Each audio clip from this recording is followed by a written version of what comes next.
Bismillahirrahmanirrahim. Assalamualaikum warahmatullahi wabarakatuh. Alhamdulillahirrahmanirrahim. Assalatu wassalamu ala asrofil anbiya wal mursalin wa ala alihi wa sahbihi rasulih ajma'in, amma ba'du. Setinggi puji, segala syukur, marilah kita bersyukur atas kehadirat Allah SWT, yang mana berkat rahmat dan karunia-Nya kita masih diberikan kesehatan sehingga kita masih dapat melaksanakan kegiatan kita sehari-hari walaupun masih dalam masa pandemi COVID-19 ini.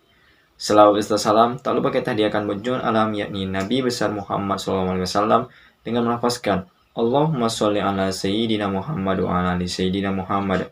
Yang saya hormati Ibu dosen pengampu mata kuliah studi hadis, yaitu Ibu Siti Aminah MPD, dan teman-teman seperjuangan saya banggakan.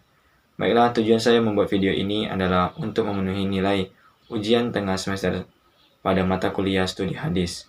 Sebelumnya, izinkanlah saya memperkenalkan diri.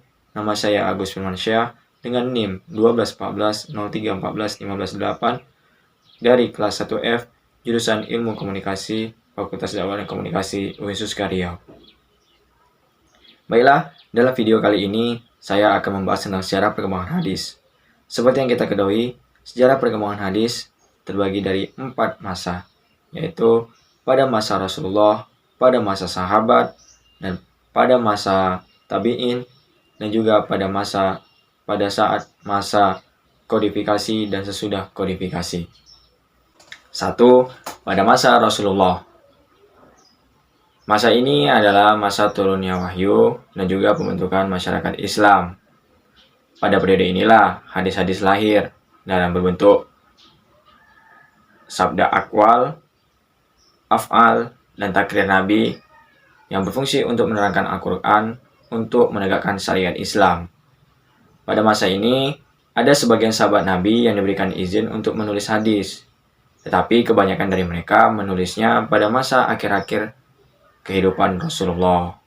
Pada masa ini, hadis belum dibukukan dan tidak diperbolehkan oleh Nabi Muhammad SAW. 2. Yaitu pada masa sahabat. Pada masa ini adalah masa membatasi dan menyedikitkan riwayat. Nabi Muhammad SAW wafat pada tahun 11 Hijriah. Ia meninggalkan 2 pegangan hidup untuk umatnya, yaitu Al-Quran dan juga hadis, atau bisa disebut dengan As-Sunnah, yang dipakai dan dipedomani untuk keseluruhan aspek kehidupan umat manusia. Jadi, pada masa Abu Bakar dan juga Umar, hadis sudah ditulis, tapi dibatasi dan tidak secara resmi. 3. Pada masa tabi'in. Masa ini juga disebut dengan masa berkembang dan menyebar luasnya periwayatan hadis.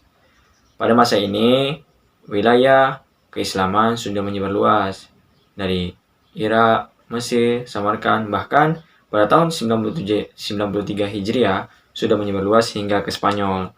Dan tabi'in yang ingin menanyakan perihal tentang periwayatan hadis Nabi Muhammad SAW agar bisa menanyakan kepada para sahabat-sahabat Nabi Muhammad SAW yang telah tersebar di wilayah Daulah Islamiyah.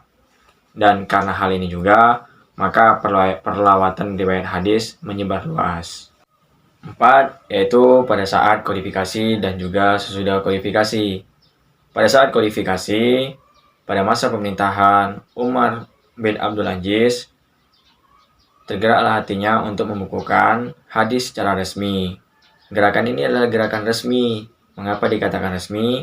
Karena sudah ditugaskan oleh kepala pemerintahan, dilanjutkan kepada gubernur, dilanjutkan kepada para sahabat Nabi yang mengetahui akan hadis-hadis tersebut.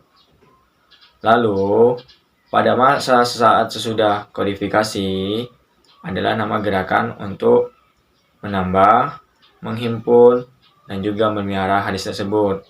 Hal ini terjadi karena untuk membedakan antara fatwa, dan juga hadis dari Nabi Muhammad SAW, dan juga sekaligus untuk memberantas adanya fenomena-fenomena pemalsuan hadis tersebut.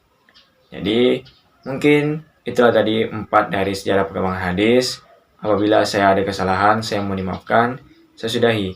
Wassalamualaikum warahmatullahi wabarakatuh.